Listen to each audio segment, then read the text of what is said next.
সমস্ত ছাত্রছাত্রীরা তোমরা সবাই ভালো আছো। আমার তরফ থেকে তোমাদেরকে আবার একবার স্বাগত জানালাম। আজকের আমার ক্লাসে থাকছে এবিটিএ মাধ্যমিক টেস্ট পেপারে ফিজিক্যাল সায়েন্স 854 পেজের বিভাগ ক এবং বিভাগ খয়ে অতি সংক্ষিপ্ত প্রশ্নগুলির বিস্তারিতভাবে আলোচনা। একের দাগের 1, কোন গ্যাসটির দীর্ঘ তরঙ্গদৈর্ঘ্য ইনফ্রারেড রশ্মিকে শোষণ করতে পারে না? সির দাগের উত্তর নাইট্রোজেন N2। 2 দাগ, এসটিপিতে 67.2 লিটার অক্সিজেন গ্যাসের মোল সংখ্যা হবে 3। এটা হচ্ছে সির দাগের। আমরা জানি 22.4 লিটার সমান 1 মোল। 22.4 লিটারকে 3 দিয়ে গুণ করলে 67.2 লিটার হবে, আর এদিকে 1 মোলকে 3 দিয়ে গুণ করলে 3 মোল হবে, অর্থাৎ 67.2 লিটার অক্সিজেন সমান 3 মোল অক্সিজেন। এবার আছে 3 দাগের 2 মোল এমজির সঙ্গে 1 মোল অক্সিজেনের সাথে যুক্ত হয়ে সম্পূর্ণভাবে বিক্রিয়া করলে উৎপন্ন এমজিও অণুর সংখ্যা হবে, এর দাগের উত্তর 12.044 ইন্টু 10⁻23, অর্থাৎ 12.044 ইন্টু 10⁻23। তাহলে এটি কি করে হলো না, 2 MgO প্লাস অক্সিজেন সমান 2 MgO, অর্থাৎ 2 মোল ম্যাগনেসিয়াম অক্সাইড উৎপন্ন হয়। 1 মোল ম্যাগনেসিয়াম অক্সাইডের অণুর সংখ্যা আমরা জানি 6.022 ইন্টু 10⁻23টি অণু। তাহলে 2 মোল অক্সিজেন মানে 6.022 ইন্টু 10⁻23 ইন্টু 2, অর্থাৎ গুণ করলে হচ্ছে কী হবে 12.044 ইন্টু 10⁻23টি অণু, অর্থাৎ 2 মোল ম্যাগনেসিয়াম অক্সাইড উৎপন্ন হওয়া মানে 2 এর সাথে যে অণুর সংখ্যাটা আছে 6.022 ইন্টু 10⁻23 সেটাকে গুণ করতে হবে, তাহলে যেটা হবে সেটাই উত্তর। খুব তাড়াতাড়ি এই পদ্ধতিতে করবে। 4 দাগ, একটি আলোকরশ্মি বায়ু থেকে জলে প্রবেশ করলে প্রতিসরাঙ্কের মান 30 ডিগ্রি, চ্যুতিকোণ 15 ডিগ্রি, আপতন কোণের মান হবে কত না 45 ডিগ্রি হবে। তাহলে আমরা জানি যে delta equal to I minus R। তাহলে এবার ডেল্টা অর্থাৎ চ্যুতিকোণ যদি 15 হয়, আইয়ের মান দেওয়া নেই, আবার প্রতিসরণ কোণ দেওয়া আছে 30, আর এর মান দেওয়া আছে, তাহলে সেক্ষেত্রে I সমান হবে 45। এরপরের প্রশ্ন, কোনো এক ব্যক্তির চোখে অক্ষিক গোলকের ফোকাস দৈর্ঘ্য বৃদ্ধি পেলে ওই ব্যক্তিটির চোখের নিকটবিন্দুর দূরত্ব ও বৃদ্ধি হবে, অর্থাৎ 25 সেন্টিমিটারের বেশি। এবার 6 দাগ, আলোর প্রতিসরণের ক্ষেত্রে কোন ধর্মটির কোনো পরিবর্তন হয় না? উত্তরটি হবে কম্পাঙ্ক। 7 দাগ, কোনো নির্দিষ্ট উপাদানের যে পরিবাহীর দৈর্ঘ্য একই রেখে প্রস্থচ্ছেদের ব্যাসার্ধ অর্ধেক করলে পরিবাহীর রোধ হবে পূর্বের রোধের 4 গুণ।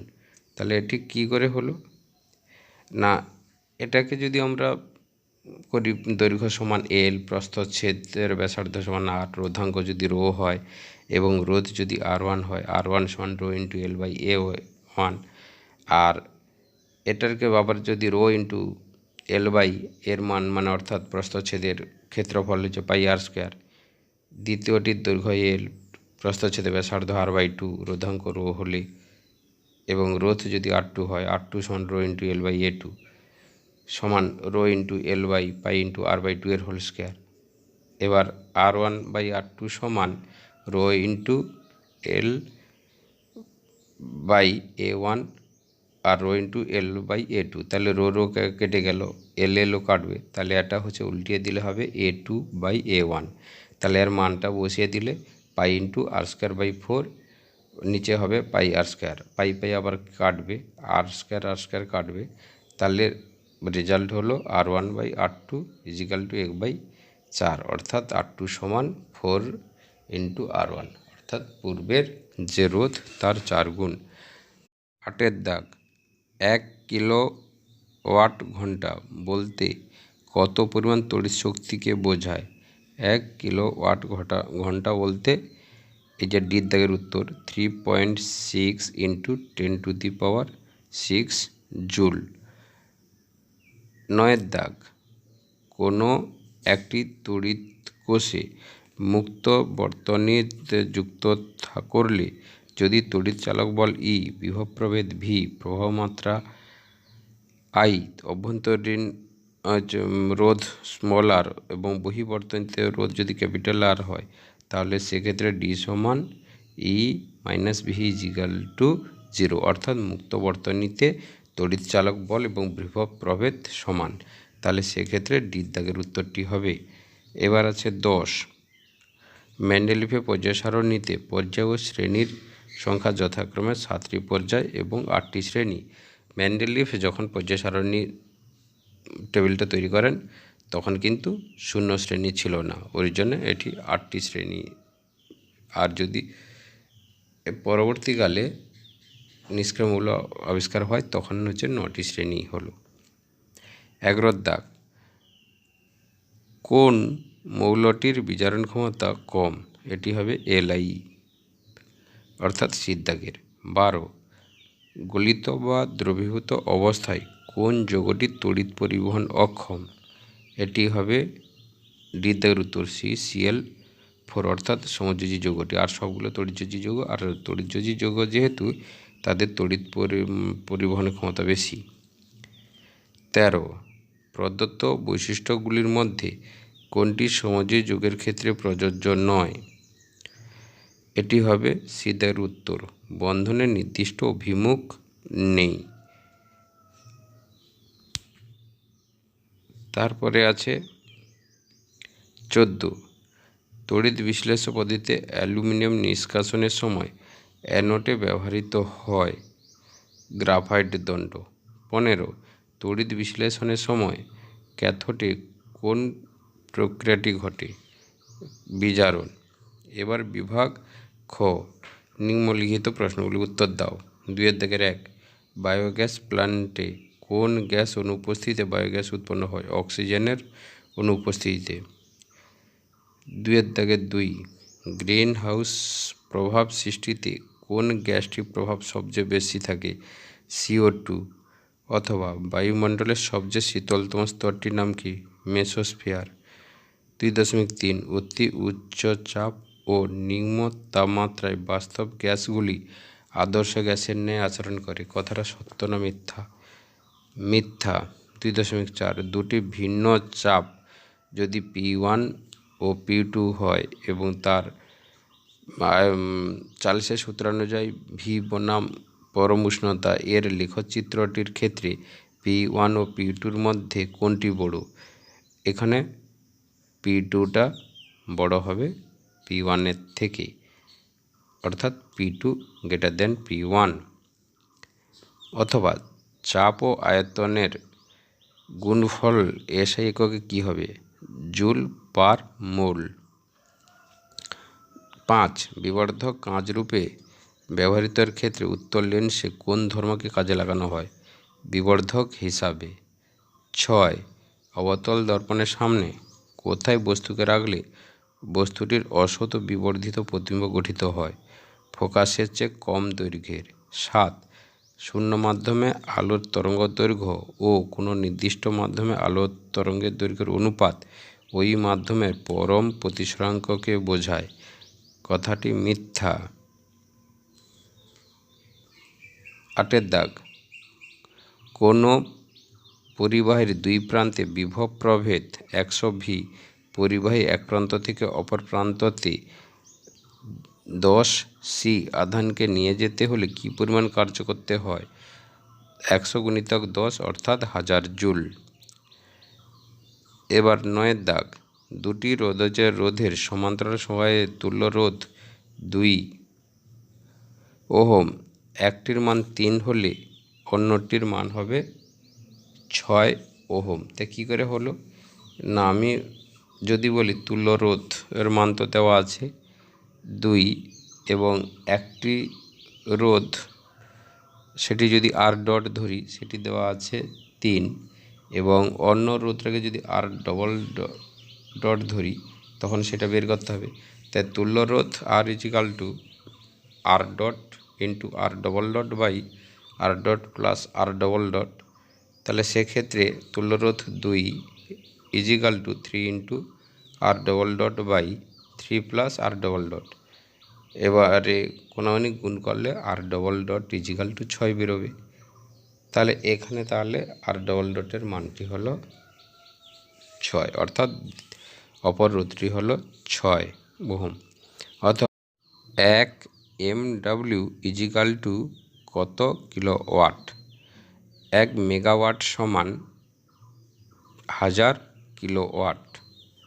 10-এর দাগ, তড়িৎ প্রবাহের উৎপন্ন চুম্বকের ক্রিয়ার নীতির উপর ভিত্তি করে তৈরি একটি যন্ত্রের নাম হলো জেনারেটর বা ডায়নামো। 11-এর দাগে বাম দিক ডান দিক মেলাও। 11-এর দাগের 1 তৃতীয় পর্যায়ে সর্বাধিক বিজারণধর্মী মৌল সোডিয়াম। ডির দাগের উত্তর 1 নম্বর শ্রেণী ও চতুর্থ পর্যায়ের মৌল, এটি হবে এর দাগের উত্তর পটাশিয়াম। তড়িৎ বিশ্লেষণ পদ্ধতিতে বিশোধন করা হয় এমন একটি ধাতু, বির দাগের উত্তর Cu। তারপরে 4-এর দাগে রাসায়নিক বন্ধন গঠনকালে যে মৌলটির পরমাণু সাধারণত ইলেকট্রন বর্জন করে তা হলো ক্যালসিয়াম, সির দাগের উত্তর। 12 কোন মৌলটির জারণ ক্ষমতা সর্বাধিক? এটা হবে ফ্লোরিন। পর্যায় সারণীতে প্রথম সন্ধিগত মৌলটির নাম হলো স্ক্যান্ডিয়াম, Sc। 13-এর দাগে এমন একটি আয়নীয়ন যৌগের উদাহরণ দাও যার দুটি পরমাণু উভয়ই নিচে একটি নিষ্ক্রিয় মৌলের ইলেকট্রন বিন্যাস লাভ করে। Sodium fluoride. সোডিয়ামের পারমাণবিক ক্রমাঙ্ক 11 অর্থাৎ ইলেকট্রন 11, একে ইলেকট্রন বিন্যাস করলে 2 8 1, আর ফ্লোরিনের 9, তাকে ইলেকট্রন বিন্যাস করলে 2 7। তাই সোডিয়ামে একটা ইলেকট্রন বর্জন করলে তাহলে 1 বাদ যাবে, হবে 10টা। ফ্লোরিন একটা ইলেকট্রন গ্রহণ করে, এটা 10টা। উভয় নিষ্ক্রিয় মৌলে কাঠামো লাভ করবে। 14 F2 অণুর লুইস ডট চিত্র অঙ্কন করো। তাহলে চিত্রটি পাশে দেওয়া আছে, তোমরা দেখে নাও যে ফ্লোরিনের ইলেকট্রন বিন্যাস 2 7, অপর ফ্লোরিন পরমাণুর ইলেকট্রন বিন্যাস 2 7। এবার এরা পরস্পরের ইলেকট্রন বিন্যাস করলে দাঁড়ায় 2 এবং 7, অর্থাৎ একটি অষ্টক পূর্তি পূরণের জন্য একটা ইলেকট্রন প্রয়োজন। অপর পরমাণুরও ইলেকট্রন বিন্যাস করতে গেলে একটি ইলেকট্রনের প্রয়োজন। উভয়ের মধ্যে একটি একটি ইলেকট্রন নিয়ে সমভাবে ব্যবহার করে সমযোজী বন্ধন লাভ করে। তারপরে 15 HCl NaCl এর মধ্যে কোনটির স্ফুটনাঙ্ক বেশি? NaCl, কারণ NaClটা তড়িৎযোজী যৌগ, ওই জন্য ওর স্ফুটনাঙ্ক বেশি। ইথিলিন অণুর গঠনে কয়টি দ্বিবন্ধন আছে? একটি। কার্বন কার্বনে কেবলমাত্র দ্বিবন্ধন আছে, আর হাইড্রোজেনের সাথে সবগুলো এক বন্ধন আছে। 16 এমন একটি পদার্থের নাম লেখো যেটি তরল অবস্থায় তড়িৎ পরিবাহী হলেও তড়িৎ বিশ্লেষ্য পদার্থ নয়। উত্তরটি হবে পারদ। 17 অ্যালুমিনিয়াম ধাতু নিষ্কাশনে তড়িৎ বিশ্লেষ্য হিসাবে কি কি ব্যবহার করা হয়? ক্রায়োলাইট, ফ্লোরস্পার আর অ্যালুমিনা। তারপরে অথবা রূপার তড়িৎ লেপনে তড়িৎ বিশ্লেষ্য হিসাবে কি ব্যবহার করা হয়? যেহেতু এখানে রূপার তড়িৎ লেপন বলছে, তাহলে সেক্ষেত্রে পটাশিয়াম আর্জেন্টো সায়ানাইড।